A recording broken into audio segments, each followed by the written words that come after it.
اللہ نے وہ مقام عطا کیا تھا، وہ پاور دیا تھا کہ ہمارے نبی جب لاٹھی سے پتھر پہ مارتے تھے تو پتھر سے پانی کا چشمہ نکل جاتا تھا۔ ایک عیسائی دھرم کا ماننے والا کہتا ہے کہ ہمارے نبی کو اللہ نے وہ مقام اور وہ پاور دیا تھا کہ ہمارے نبی کم بِإِذْنِ اللہ کہہ کے مردوں کو زندہ کر دیا کرتے تھے، لیکن جب باری آئی نبی کے دیوانے کی، جب باری آئی عاشق مصطفیٰ کی، تو نبی کے دیوانے نے مچل کر کے کہا اے دوسری قوم کے ماننے والے، مانا کہ تمہارے پیشوا کو وہ پاور دیا گیا تھا کہ جس دھنوش کو دنیا کے بڑے سے بڑے بہادر توڑ نہ پائے، تمہارے پیشوا نے پر بھر میں اٹھایا اور اٹھا کر کے 2 حصوں میں تقسیم کر دیا، لیکن ہمارے نبی کو اللہ نے وہ مقام عطا کیا تھا، وہ قوت بخشی تھی مصطفیٰ کو کہ ہمارے نبی کو رب فرماتا ہے اے میرے مصطفیٰ تمہیں اٹھانے کی بھی ضرورت نہیں ہے، پکڑنے کی بھی ضرورت نہیں ہے، اے میرے مصطفیٰ تو اپنی انگلیوں کا اشارہ کر، انہوں نے تو دنیا کے دھنوش کو توڑا تھا، میں چمکتے ہوئے چاند کو 2 حصوں میں تقسیم کر دوں گا۔ تبھی تو اعلیٰ حضرت فرماتے ہیں سورج الٹے پاؤں پلٹے چاند اشارے سے ہو چاند، اندھے نجدی دیکھ لے قدرت رسول اللہ کی۔ نبی نے اشارہ کیا تو چمکتا ہوا چاند 2 حصوں میں تقسیم ہو گیا۔ یہ ہمارے آقا کی عظمت و رفعت ہے، مرتبہ ہے میرے مصطفیٰ کا۔ پھر نبی کے دیوانے نے کہا اے یہودی دھرم کے ماننے والے، تم یہ کہتے ہو کہ تمہارے نبی کو اللہ نے وہ مقام عطا کیا تھا کہ تمہارے نبی کوہ طور پہ رب سے باتیں کیا کرتے تھے، تو تمہارے نبی وہی ہیں جو کوہ طور پہ باتیں کرتے تھے نا، لیکن یہی موسیٰ علیہ السلام ہیں، کوہ طور پہ باتیں کرتے کرتے ایک دن رب کی بارگاہ میں عرض کرتے ہیں مولا رب ارنی میں تجھے دیکھنا چاہتا ہوں۔ رب کی بارگاہ سے آواز آتی ہے اے موسیٰ لن ترانی تم مجھے نہیں دیکھ سکتے ہو۔ عرض کرتے ہیں مولا اگر میں نہیں دیکھ سکتا تو کون دیکھ سکتا ہے؟ اے میرے پروردگار تو نے مجھے نبی بنایا ہے، تو نے مجھے وہ طاقت بخشی ہے کہ میں تجھ سے صرف ہم کلامی حاصل کرتا ہوں۔ اے مولا اگر میں نہیں دیکھ سکتا تو کون دیکھ سکتا ہے؟ تو حاتم غیبی سے آواز آتی ہے اے موسیٰ نہ تو دیکھے نہ چشم انبیاء دیکھے، اے موسیٰ نہ تو دیکھے نہ چشم انبیاء دیکھے، ہمیں دیکھے تو صرف نگاہ مصطفیٰ دیکھے۔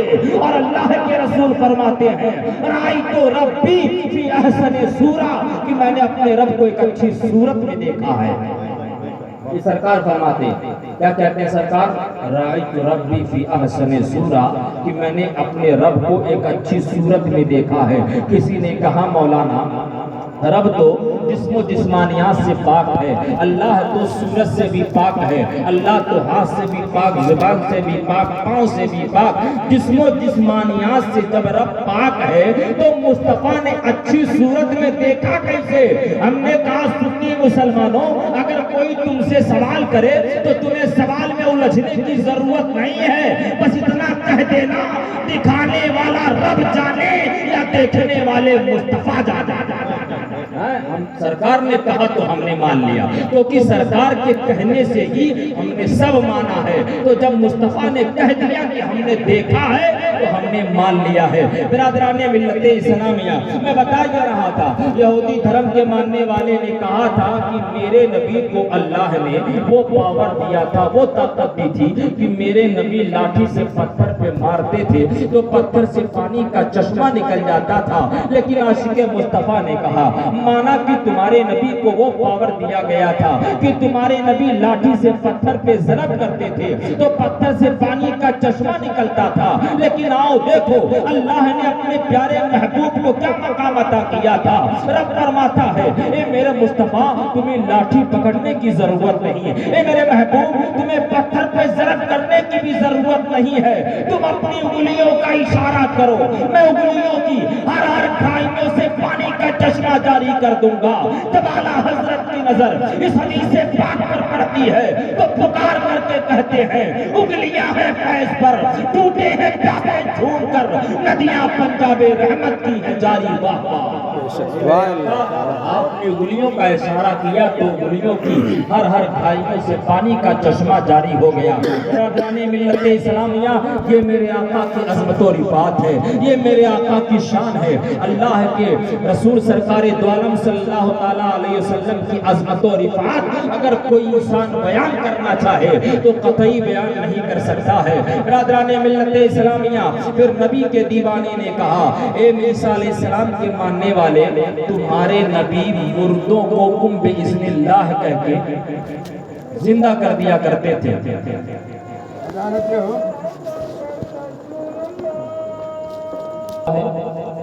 جس کے جسم سے جان نکل جائے جسم مردہ، تو نکلی ہوئی جان کو عیسیٰ علیہ السلام نے پھر اسی بدن میں پلٹا دیا تو مردہ زندہ ہو گیا۔ تو کہا کمال تو تب ہے کہ جب بے جان کے اندر جان ڈالی جائے۔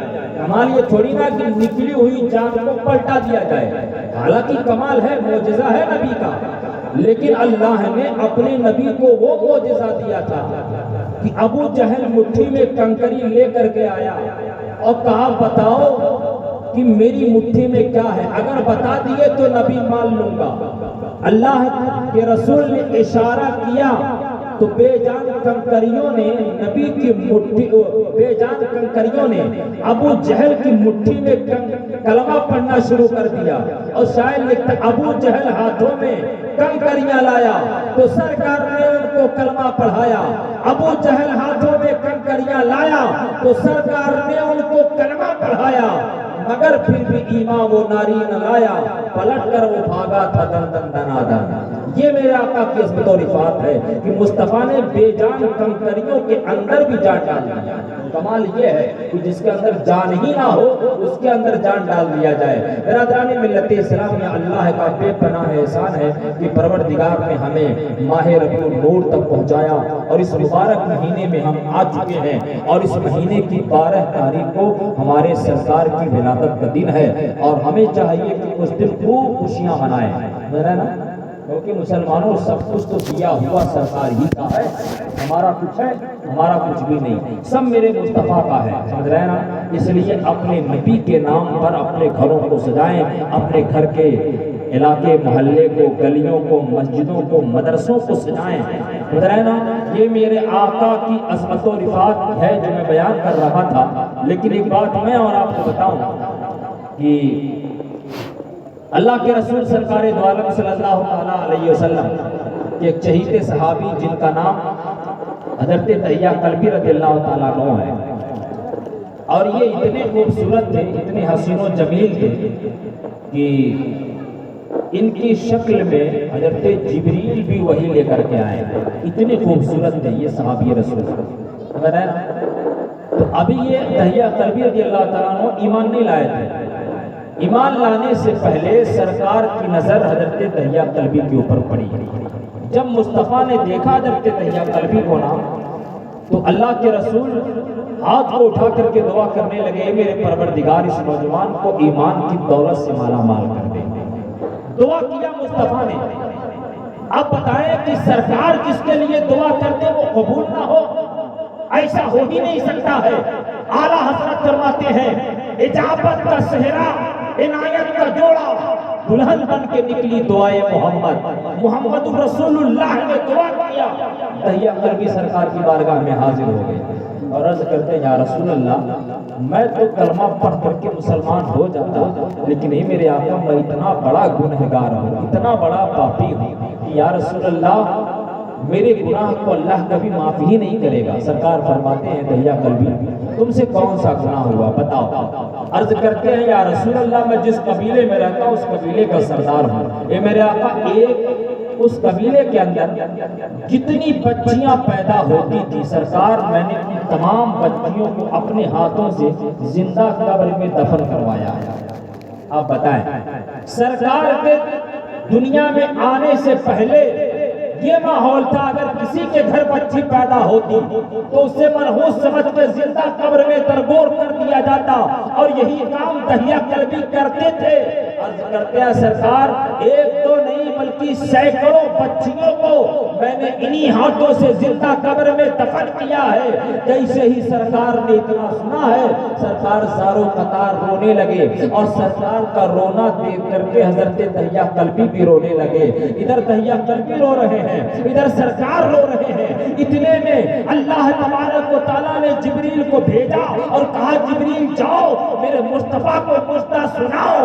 ایسا ہو ہی نہیں سکتا کہ میرا محبوب روئے اور میں دیکھتا رہوں۔ کہا جاؤ میرے مصطفیٰ سے کہہ دو کہ اللہ نے دہیہ قلبی کے اس گناہ کو معاف کر دیا ہے۔ جبریل آئے کہا یا رسول اللہ نے دہیہ قلبی کے اس گناہ کو معاف کر دیا ہے، آپ ان سے کہیں کہ وہ کلمہ پڑھ کے دار اسلام میں داخلہ لے لے۔ سرکار نے کہا دہیہ قلبی تمہارے گناہ معاف ہو گئے ہیں، اللہ کی طرف سے وحی آئی ہے، اب تم کلمہ پڑھ کر کے دار اسلام میں داخلہ لے لو۔ عرض کرتے ہیں سرکار اس سے بھی بڑا گناہ ایک اور ہوا ہے۔ سرکار فرماتے ہیں اب کون سا گناہ ہوا ہے؟ کہا یا رسول اللہ میں ایک تاجر بھی ہوں، تجارت کرتا ہوں۔ یا رسول اللہ ایک دن تجارت کے لیے جب میں گھر سے نکلا نا تو میری بیوی حمل سے تھی، پیٹ میں بچہ تھا۔ یا رسول اللہ میں نے اپنی بیوی سے کہا اے میری شریک حیات میں تجارت پہ جا رہا ہوں، مہینے لگ جائیں گے آنے میں، کتنا مہینہ لگے گا معلوم نہیں، اگر لڑکا پیدا ہوگا تو پال لینا اور اگر لڑکی پیدا ہوگی تو اسے زندہ قبر میں دفن کر دینا۔ یا رسول اللہ میں تجارت پہ نکل گیا، کہیں مہینے کے بعد جب تجارت کر کے گھر پہ آیا، دروازے پہ دستک دیا، جیسے ہی دروازہ کھلا تو میں نے کیا دیکھا، ایک معصوم سی بچی نے دروازہ کھولا اور کھولنے کے بعد مجھ سے سلام کیا، اور میں نے پوچھا بچی تو کون ہے؟ تو بچی نے کہا کہ میں اس گھر کے مالک کی بیٹی ہوں۔ چل کے بولو سبحان اللہ۔ معصوم سی بچی نے کہا میں اس گھر کے مالک کی بیٹی ہوں۔ جیسے ہی کہتے ہیں یا رسول اللہ جیسے ہی میں نے اتنا سنا میں غصے سے لال پیلا ہو گیا، اپنے گھر کے اندر گیا اور اپنے بیوی کو جھڑ کر کے کہا اے میری شریک حیات میں نے کہا تھا اگر لڑکا پیدا ہوگا تو پالنا، لڑکی پیدا ہوگی تو زندہ دفن کر دینا، تو نے ایسا کیوں نہ کیا؟ تو ماں کی ممتا مچل جاتی ہے اور عرض کرتی ہے اے میرے شوہر نامدار، جس بچی کو میں نے اپنے پیٹ میں رکھ کر کے 9 مہینے تک اپنے خون سے سینچا ہو، ماں کی ممتا کو یہ گوارا نہ ہوا کہ ان ہاتھوں سے اپنی بچی کو زندہ قبر کے حوالے کیا۔ کہتے ہیں سرکار پھر میں نے اپنی بچی کو اپنے ساتھ میں لیا، پھاوڑا لیا۔ یا رسول اللہ میں ریگستان میں گیا اور جیسے ہی ریگستان میں پہنچا سرکار میں کھڈا کھود رہا تھا تو میری معصوم سی بچی کبھی اپنے دوپٹے سے میرا پسینہ پوچھتی تھی، کبھی دوپٹے سے پنکھا چھینتی تھی، لیکن سرکار اس کی کوئی محبت میرے اوپر کارگر ثابت نہ ہوئی۔ میں کھڈا کھودتا رہا یہاں تک کہ کھڈا تیار ہو گیا۔ سرکار میں نے اپنے ہاتھوں سے اپنی بچی کو دھکا دیا اور وہ بچی کھڈے میں گری۔ یا رسول اللہ میں مٹی ڈالنے لگا، سرکار جب تک مٹی اس کے پاؤں پر تھی تب تک وہ مجھ سے فریاد کر رہی تھی میرے ابا حضور مجھے زندہ قبر کے حوالے نہ کرو، میں آپ سے کوئی بیجا فرمائش نہ کروں گی، آخر مجھے کس جرم کی سزا مل رہی ہے؟ یا رسول اللہ میں مٹی ڈالتا رہا، بچی فریاد کرتی رہی۔ سرکار جب مٹی اس کے سینے پر پہنچی تو بچی نے مجھ سے فریاد کرنا بند کر دیا۔ سرکار کہتے ہیں کیا کر رہی تھی بچی؟ کہا سرکار اس نے ہاتھ اٹھا کر کے دعا کیا اے میرے پروردگار اب تک تو نے کم و بیش 1,24,000 انبیاء کو بھیجا ہے، اے میرے مولا اب کوئی ایسا نبی بھیج جو نبی آئے تو عورتوں کی آبرو بن کر کے آئے، جو نبی آئے تو بچیوں کو ناز و نعمت کے ساتھ پالا جانے لگے۔ یا رسول اللہ میری بچی کی دعا باب اجابت سے ٹکراتی ہے اور اللہ کی بارگاہ میں قابل قبول ہوتی ہے، اور رب نے اپنے پیارے محبوب کو پارے ربیع الاول کو مکہ کی سرزمین پر مبعوث فرمایا۔ شاعر لکھتا ہے جہاں تاریخ تھا، ظلمت پتا تھا، سخت کالا تھا، کوئی پردے سے کیا نکلا کہ گھر گھر میں اجالا تھا۔ سبحان اللہ سبحان اللہ۔ سرکار آئے تو بچیوں کو ناز و نعمت کے ساتھ پالا جا رہا ہے، آج عورتوں کو عزتیں مل رہی ہیں، یہ میرے مصطفیٰ کا کرم ہے، ورنہ عورتوں کا حال جانتے ہیں آپ، سمجھ رہے نا؟ بہت لمبی بات نہیں، مختصر میں بتاؤں کہ عورتوں کی کوئی وقت نہیں تھی میرے مصطفیٰ کے آنے سے پہلے۔ جب سرکار آئے تو پوری دنیا میں امن اور سکون اور سلامتی کا پیغام لے کر کے آئے، اور میرے مصطفیٰ جو دین لے کر کے آئے وہ دین تمام مذہبوں میں سب سے افضل مذہب اسلام ہے، اور جو سرکار کتاب لے کر کے آئے وہ کتاب تمام کتابوں میں افضل والا، اور جو میرے مصطفیٰ آئے ہمارے نبی تمام نبیوں میں افضل والا۔ اسی لیے ہم اور آپ کو چاہیے کہ ہم اپنے پیارے آقا کی میلاد سجاتے رہیں اور جشن میلاد النبی کا نعرہ لگاتے رہیں، کیونکہ